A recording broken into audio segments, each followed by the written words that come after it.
Good evening बच्चों। आज start करेंगे हम क्लास 12th का चैप्टर नंबर 1 जो कि है स्थिर वैद्युतिकी। इसमें हमें पढ़ना है विद्युत आवेश के बारे में। जैसा कि आप लोग बचपन में बहुत सारे प्रयोग किए होंगे, जैसे एक बहुत सिंपल सा प्रयोग है।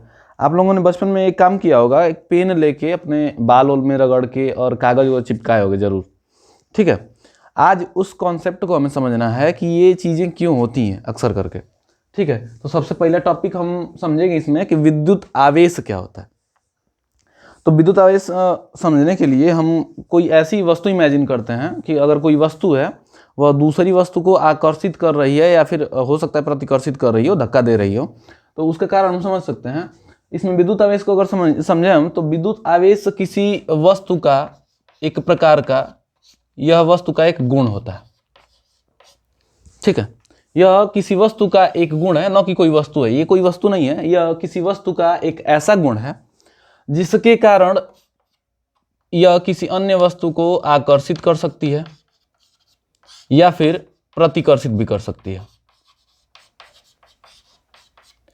अब देखिए, कुछ बच्चे यही डिफिनीशन याद कर लेते हैं कि विद्युत आवेश किसी वस्तु का वह गुण है जिसके कारण वह किसी अन्य वस्तु को आकर्षित करता है या फिर प्रतिकर्षित करता है, जबकि केवल यही कहना हमारे लिए उचित नहीं होगा, क्योंकि ये प्रॉपर्टीज अक्सर करके हम चुंबक में भी देखते हैं। ठीक है, तो चुंबकत्व और विद्युत आवेश एक ही नहीं कहा जा सकता है। तो अगर इसकी प्रॉपर डिफिनीशन देखें तो यह किसी वस्तु का ऐसा गुण होता है जिसके कारण या तो उस वस्तु के चारों तरफ विद्युत क्षेत्र उत्पन्न होता है, या तो उसके चारों तरफ विद्युत क्षेत्र उत्पन्न हो सकता है, या तो उसके चारों तरफ विद्युत क्षेत्र के अलावा एक चुंबकीय क्षेत्र भी उत्पन्न हो सकता है।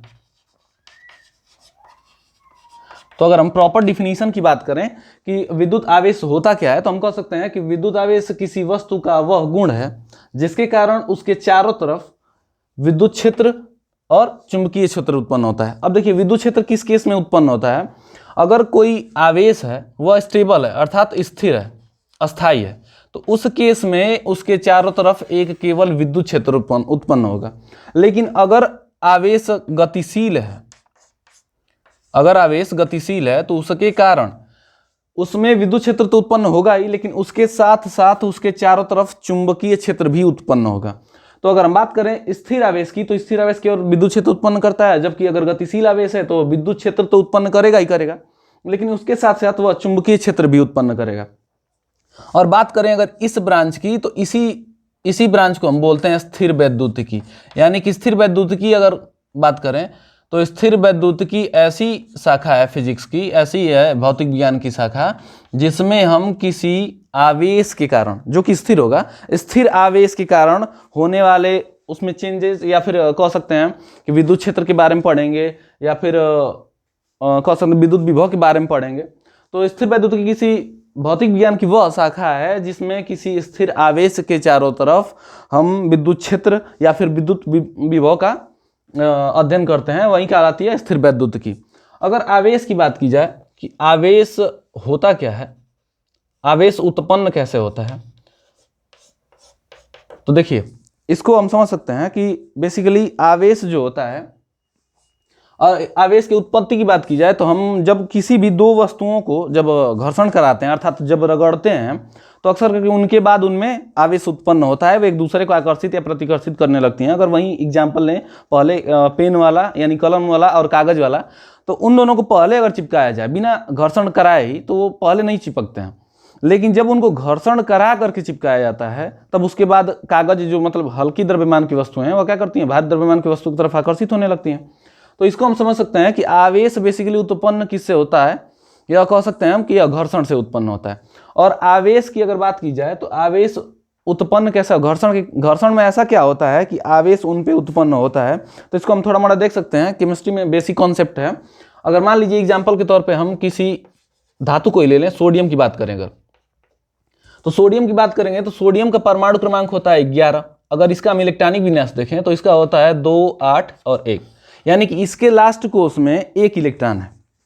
ठीक है, और हम ये भी पढ़े हैं कि अगर कोई पदार्थ अपने लास्ट कोष में 8 इलेक्ट्रॉन रखता है तो वह बेसिकली स्टेबल होता है, अस्थायी होता है, यानी कि इसके लिए एक इलेक्ट्रॉन त्याग करना आसान होगा। जब किसी वस्तु से इसका घर्षण कराया जाएगा तो यह अपना एक इलेक्ट्रॉन त्याग सकता है। तो उसमें हम समझ सकते हैं कि अगर इसके न्यूक्लियस में बात की जाए, नाभिक में बात की जाए, तो 11 प्रोटॉन्स होते हैं और इसके पहले कोष में हो जाएंगे 2 इलेक्ट्रॉन्स, इसके दूसरे कोष में हो जाएंगे 8 इलेक्ट्रॉन और इसके लास्ट कोष यानी कि थर्ड कोष में बात करें तो इसके लास्ट कोष में होता है 1 इलेक्ट्रॉन। अब ये इसमें देखिए कि एक परमाणु की अगर कंप्लीटली एक परमाणु की बात की जाए तो परमाणु जो होता है उस पर बेसिकली कोई आवेश नहीं होता है, वह कैसा होता है, उदासीन। परमाणु पर कोई आवेश नहीं होता है, वह उदासीन होता है। इसका रीजन ये है कि इसके नाभिक में जितने प्रोटॉन्स होते हैं उतने ही उसके कोष में टोटली इलेक्ट्रॉन्स होते हैं। यानी कि यहां पे कह सकते हैं कि total number of protons is equal to number of electrons. यानी अगर बात करें सोडियम की, वो भी एक सामान्य अवस्था में, आद्य अवस्था में, तो होता क्या है कि इसके नाभिक में 11 प्रोटॉन्स और पूरे टोटल कोष में 11 इलेक्ट्रॉन्स होते हैं। तो अगर हम प्रोटॉन और इलेक्ट्रॉन पे देखें तो हमें थोड़ा मोड़ा पहले से पता है कि यह प्रोटॉन पॉजिटिव चार्ज होता है और इलेक्ट्रॉन निगेटिव चार्ज होता है। ये एक दूसरे को कैंसिल आउट कर देंगे, इनका आवेश टोटल क्या हो जाएगा, 0 हो जाएगा, यानी उदासीन हो जाएगा। अब देखिए अगर कोई पदार्थ क्या करता है, इसमें से इलेक्ट्रॉन रिलीज करता है, एक इलेक्ट्रॉन निकालता है, जैसे सोडियम का एग्जांपल ले लेते हैं। अब इसके नाभिक में बात की जाए तो प्रोटॉन की संख्या तो चेंज नहीं हुई है, प्रोटॉन की संख्या तो 11 है ही, लेकिन इसमें अगर इलेक्ट्रॉन की संख्या देखें तो इलेक्ट्रॉन की संख्या इसमें चेंज हुई है, जो कि अब लास्ट में एक इलेक्ट्रॉन निकालने के बाद अब हो गई है 10। अब इसमें से अगर देखें हम तो 10 इलेक्ट्रॉन 10 प्रोटॉन को कैंसिल आउट कर देगा, तो टोटल अगर देखें तो इस पर बचेगा 1 प्रोटॉन।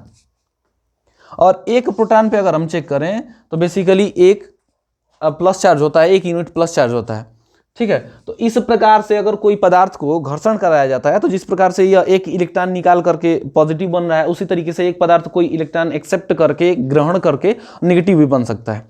अब बात करेंगे कि आवेश की प्रकृति क्या होती है, आवेश कितने प्रकार का होता है। तो बेसिकली कह सकते हैं कि आवेश 2 तरीके का होता है, एक होता है धन आवेश और दूसरा होता है ऋण आवेश। देखिए धन आवेश कब उत्पन्न होता है और ऋण आवेश कब उत्पन्न होता है।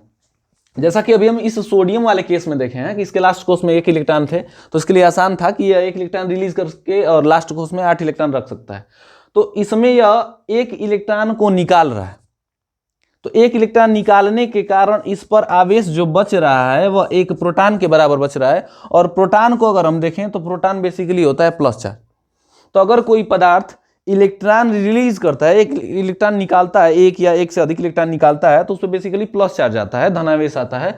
और इसी के जस्ट उल्टा ही अगर कोई पदार्थ ऐसा है जो इलेक्ट्रॉन एक्सेप्ट कर रहा हो, 1 इलेक्ट्रॉन रिलीज मतलब ले रहा हो या फिर 1 से अधिक इलेक्ट्रॉन ले रहा हो, तो वह किस प्रकार का बनेगा, ऋण आवेश बनेगा। क्योंकि यहाँ पे अगर हम चेक करें तो अगर कोई पदार्थ ऐसा है जिसमें पहले से इलेक्ट्रॉन जितने रहे हैं उससे ज्यादा इलेक्ट्रॉन हो जा रहे हैं, तो उस केस में हम कह सकते हैं कि उस पर इलेक्ट्रॉनों की संख्या बढ़ जाएगी। और इलेक्ट्रॉन पे अगर चार्ज की बात करें, इलेक्ट्रॉन पे आवेश की बात करें, तो इलेक्ट्रॉन पे नेगेटिव चार्ज होता है। जैसे एग्जांपल के तौर पे अगर हम ऑक्सीजन का ले लें तो ऑक्सीजन का हमें परमाणु क्रमांक पता है कि 8 होता है, इसका हो जाएगा इलेक्ट्रॉनिक विन्यास 2 और 6।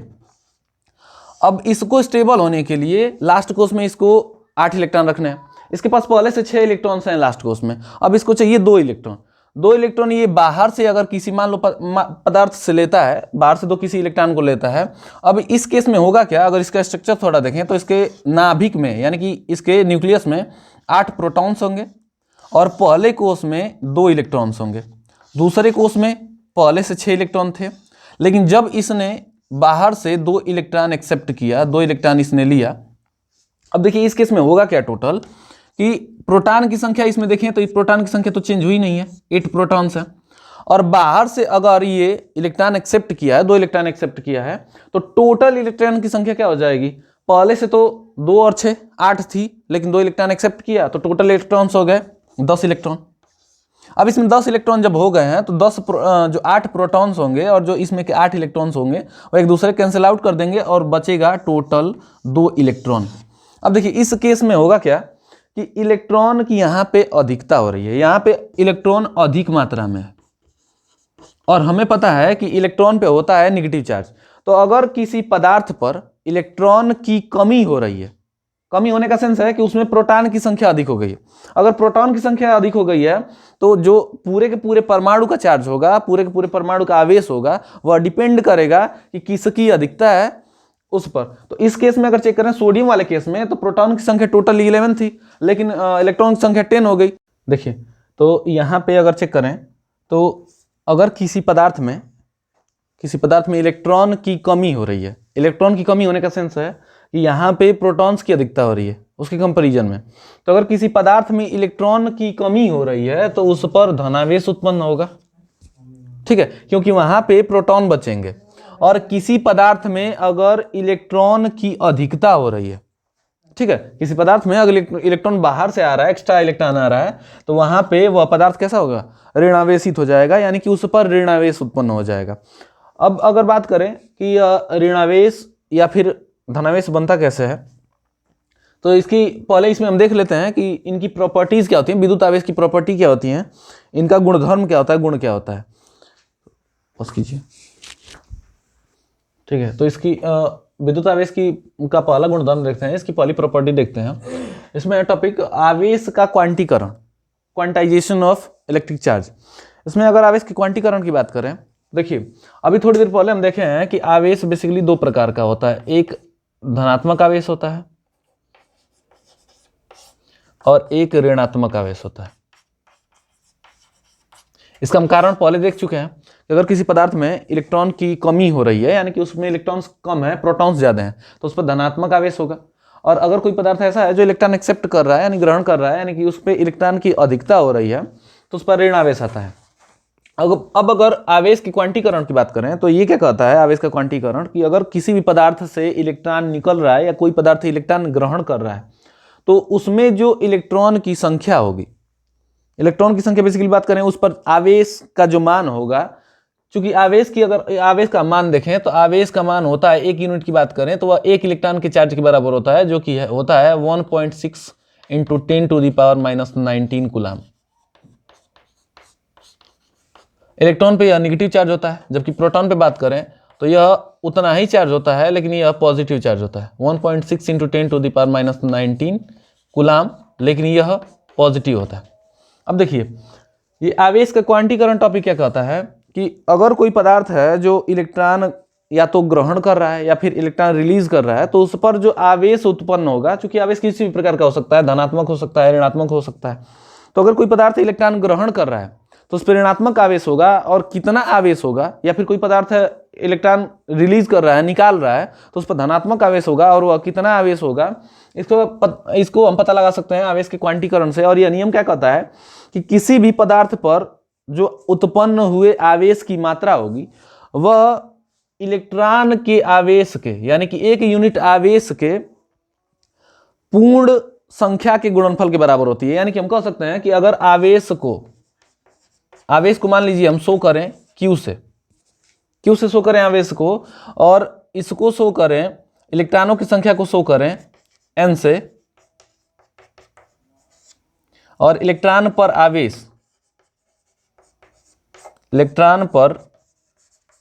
आवेश को अगर शो करें E से, तो यह नियम क्या कहता है कि किसी भी पदार्थ पर जो उत्पन्न हुए आवेश की मात्रा होती है, वह एक यूनिट आवेश, यानी कि एक इलेक्ट्रॉन के आवेश के पूर्ण संख्या के गुणज के रूप में होती है। यानी कि यहां से हम कह सकते हैं कि Q = Ne के रूप में किसी पदार्थ पे आवेश उत्पन्न होता है, और यह यहाँ पे n का जो मान है वह पूर्ण संख्या हो सकती है। पूर्ण संख्या का सेंस है कि यहाँ पे बेसिकली अगर बात करें इलेक्ट्रॉन के आवेश के अगर चिन्ह को न लिया जाए, तो यहाँ पे हम कह सकते हैं कि यह संख्या नेगेटिव भी हो सकती है, 0 भी हो सकती है, और पॉजिटिव भी हो सकती है। यानी कि यह संख्या कभी भी एक पूर्ण संख्या के रूप में होनी चाहिए, प्लस में 1, प्लस में 2, या फिर माइनस में 1, माइनस में 2। लेकिन किसी भी पदार्थ पर आवेश जो होता है वह कभी भी परिमेय संख्या के रूप में उपस्थित नहीं होता है। यानी कि हम ऐसा नहीं कह सकते हैं कि किसी भी पदार्थ पर 1/2 या फिर +1/2 या -1/2 आवेश उपस्थित है, क्योंकि इसमें अगर हम बात करें कि किसी पदार्थ पे 1/2 आवेश, 5/2 आवेश या 3.4 आवेश, इतना किसी भी पदार्थ पर, चाहे पॉजिटिव की बात करें चाहे नेगेटिव की बात करें, ऐसा आवेश नहीं होता है। क्योंकि अगर हम इसको थोड़ा अच्छी तरीके से समझें तो हमने देखा है अभी कि धनात्मक जो आवेश होता है, जो पॉजिटिव चार्ज उत्पन्न होता है, वह इलेक्ट्रॉन के निकलने से होता है, और जो ऋणात्मक आवेश होता है यानी कि नेगेटिव चार्ज होता है, वह इलेक्ट्रॉन के आने से, यानी कि इलेक्ट्रॉन के बढ़ जाने के कारण होता है। तो एक इसमें खुद इमेजिन कीजिए एक चीज कि अगर मान लीजिए एक इलेक्ट्रॉन निकल रहा है किसी पदार्थ से, तो जो उसमें आवेश में चेंजिंग होगी वह इतने के बराबर होगी, यानी कि 1 इलेक्ट्रॉन आवेश के बराबर होगी। अगर 1 इलेक्ट्रॉन बढ़ भी रहा है या 2 इलेक्ट्रॉन बढ़ रहे हैं तो उनमें जो आवेश में वृद्धि होगी, नेगेटिव चार्ज में वृद्धि होगी, वह 1 इलेक्ट्रॉन के ही बराबर होगा, न कि आधा। या फिर कोई भी इलेक्ट्रॉन अगर निकल रहा है किसी पदार्थ से तो वो कंप्लीटली निकल सकता है, उसको नहीं कह सकते हैं कि वो आधा निकला है। या फिर कोई पदार्थ आया है, कोई भी इलेक्ट्रॉन आया किसी पदार्थ में, तो इसका ये नहीं कहा जा सकता है कि वह इलेक्ट्रॉन आधा आया है। जैसे बहुत सारे पार्टीज में इन्विटेशन मिलता है कि या तो एक लोग को आना हो या फिर घर के सभी सदस्यों को आना हो, ऐसा कभी नहीं कहा जाता है कि आप 2.5 आदमी को लेके आएंगे। 2.5 आदमी का सेंस यहाँ पे 2.5 कहा ही नहीं जा सकता है, तीनों कंप्लीटली, या तो 2 कह सकते हैं कंप्लीट रूप से, या तो 3 कह सकते हैं। उसी प्रकार से अगर किसी पदार्थ से इलेक्ट्रॉन निकल रहा है, इसका मतलब है कि वो कंप्लीटली निकल रहा है, आधा या फिर ऐसे इस तरीके से नहीं निकलता है। तो आवेश का क्वांटाइजेशन यही कहता है कि किसी भी पदार्थ पर जो उपस्थित आवेश होगा वह इलेक्ट्रॉन पर उपस्थित आवेश के पूर्ण संख्या के गुणज के रूप में निकलता है। यानी कि वह पॉजिटिव हो सकता है, नेगेटिव हो सकता है, लेकिन यह परिमेय संख्या के रूप में नहीं रहेगा। तो इस तरीके से किसी भी पदार्थ से आवेश निकलता है। अगर यहाँ पे हम बात करें तो यहाँ पे एक चीज मिलती है हमें। एक गैलमान नाम के वैज्ञानिक थे, लगभग 17वीं सदी में गैलमान नाम के वैज्ञानिक थे। उन्होंने कुछ पदार्थों की खोज की, कुछ कणों की खोज की, जिनपे बेसिकली 3/2 ± 3/2 चार्ज और ± 1/2 चार्ज उपस्थित था। इन्हीं पदार्थों को उन्होंने नाम दिया था क्वार्क का। ठीक है, तो ये एक्सेप्शन के तौर पे है, और किसी पदार्थ पे इस प्रकार का आवेश नहीं पाया जाता है। क्वार्क ही ऐसे पदार्थ होते हैं जिन पे ± 3/2 और ± 1/2 आवेश पाया जाता है। और इन्हीं क्वार्कों को मिला करके प्रोटॉन, इलेक्ट्रॉन और न्यूट्रॉन बनाया जाता है।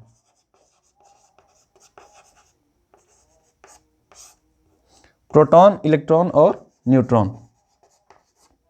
जैसे अगर क्वार्क की बात करें तो क्वार्क बेसिकली होता है 2 तरीके का। एक होता है अप क्वार्क और एक होता है डाउन क्वार्क। सॉरी, ये 2/3 होगा, ये 1/3। अगर अप क्वार्क की बात करें तो अप क्वार्क पे बेसिकली होता है +2/3 चार्ज, और डाउन क्वार्क की बात करें तो इस पे होता है -1/3 चार्ज। अगर इनको देखा जाए तो इनको हम प्रोटॉन बनाने के लिए इनको क्वार्क को यूज करके बनाया जा सकता है। जैसे मान लीजिए कि प्रोटॉन का आवेश हमें बनाना है, 1 यूनिट आवेश बनाना है, तो इसमें हम कह सकते हैं कि अगर मान लीजिए कि इसमें 2 अप क्वार्क लगे